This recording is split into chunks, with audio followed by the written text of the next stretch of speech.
Oke, teman-teman sekalian. Jadi singkat saja, di sini aku mau bercerita tentang kasus korupsi impor gula. Dan kebetulan kemarin aku ketemu sama teman aku dan dia adalah salah satu jaksa di kota tempat aku tinggal. Dia menjelaskan dari sudut pandang jaksa dan hakim. Kenapa Tom Lembong itu wajib dihukum? Untuk menjelaskan secara sederhananya, teman aku itu menganalogikan, misalkan kita itu berkendara nih di dalam kota dengan kita pakai helm lengkap, surat-surat semuanya ada. Tapi kita berkendara dengan kecepatan 70 km per jam. Terus tiba-tiba di pertengahan jalan ada orang yang tiba-tiba nyebrang. Dan kita nggak ada persiapan untuk ngerem. Yang akhirnya kita menabrak orang tersebut sampai orang tersebut itu patah tulang. Nah, sekarang pertanyaannya, apakah kita ada kesengajaan melakukan hal tersebut? Enggak jawabannya. Tapi apakah kita melanggar hukum?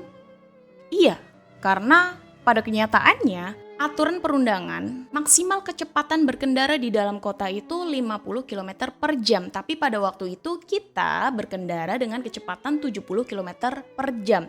Yang akhirnya hal itu disebut dengan kelalaian dan ada korban di sana. Nah, siapa yang dirugikan? Ya korban tersebut sampai patah tulang. Dan lalu siapa yang diuntungkan? Yang diuntungkan mungkin kita bisa bilang adalah rumah sakit. Mungkin. Nah, teman-teman, analogi tersebut memang tidak bisa menggambarkan secara keseluruhan tentang kasus ini. Cuman setidaknya ini memberikan gambaran sederhana bagaimana Pak Tom Lembong ini bisa dihukum. Nah, kalau misalkan kita berkaca tentang kasusnya Pak Tom Lembong, apakah beliau ini memiliki kesalahan sehingga dia itu bisa dihukum pidana? Dia itu melakukan atau menandatangani perizinan impor yang diajukan oleh 9 perusahaan swasta, di mana sebetulnya ada orang yang lebih berwenang nih untuk memberikan izin tersebut, yaitu Menteri Perindustrian. Nah, dari penandatanganan tersebut, akhirnya Pak Tom Lembong itu didakwa merugikan negara. Karena ternyata ada kerugian keuangan nih dari jumlah kelebihan bayar yang diberikan oleh PT PPI kepada ke-9 perusahaan swasta tersebut. Karena pada perundang-undangan pasal 2 dan pasal 3 nomor 31 tahun 1999 yang bunyinya adalah setiap orang yang memperkaya diri sendiri, orang lain, dan korporasi lain dengan kewenangannya melalui tindakan melawan hukum dan merugikan negara itu paling tidak sedikitnya dihukum 4 tahun. Dan ini yang dilakukan oleh Pak Tom Lembong. Dan sayangnya, apesnya lagi, Pak Tom Lembong itu tidak mengerti bahwa tindakannya pada hari itu akan membawanya ke permasalahan yang sekompleks ini, yang akhirnya membawa dia harus dihukum pidana korupsi. Karena di sana ada yang diuntungkan, teman-teman, yaitu pelaku dari ke-9 PT swasta tersebut. Nah, sekarang pertanyaannya, apakah itu adalah tindakan yang disengaja oleh Pak Tom Lembong? Jawabannya tidak, teman-teman.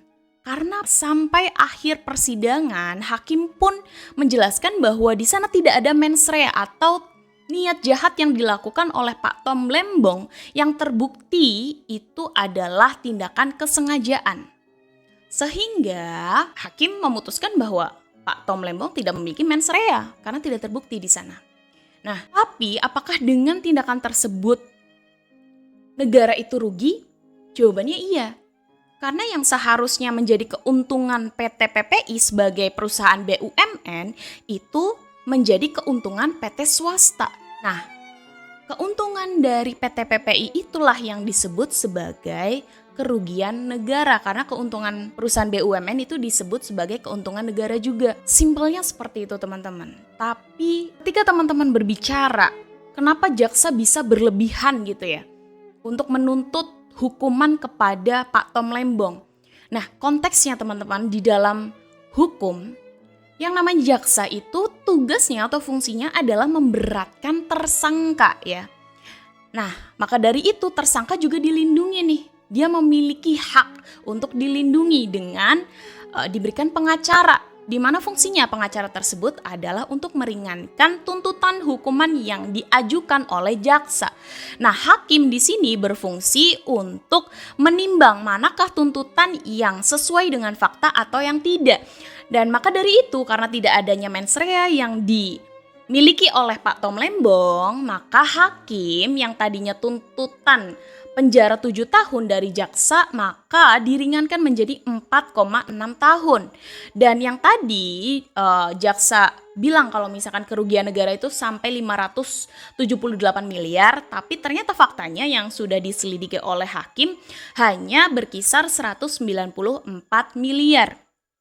300 miliar lainnya itu disebut sebagai potential loss, yang artinya itu bukan data real ya, atau kerugian pasti yang dialami oleh negara akibat dari korupsi impor gula tersebut. Nah, ini adalah sistem hukum yang harus kita pahami teman-teman sekalian.